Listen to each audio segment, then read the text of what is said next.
And after the shooting at White House Correspondents' Dinner in Washington, global leaders have responded with a unified message condemning political violence.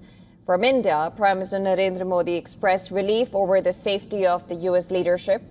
He underscored the need for an unequivocal rejection of such acts in democratic societies.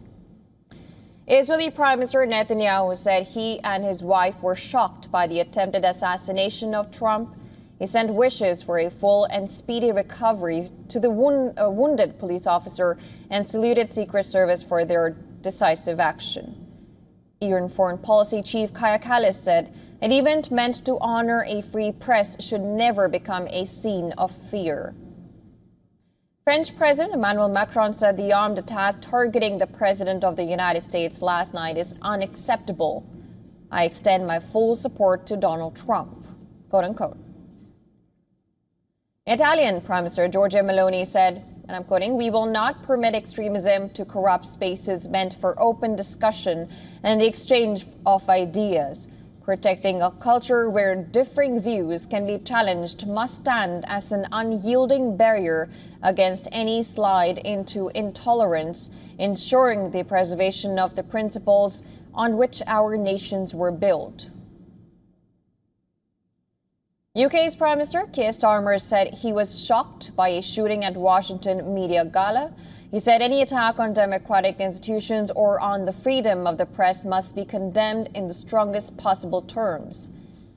Japanese Prime Minister Sanae Takaichi also expressed relief upon learning that Donald Trump was safe after the alarming gunfire incident, emphasizing that violence can never be tolerated anywhere in the world. Canada's Prime Minister Mark Carney said political violence has no place in any democracy and that his thoughts are with all those who have been shaken by what he described as a disturbing event. Australian Prime Minister Anthony Albanese applauded the Secret Service and law enforcement agencies for their swift action.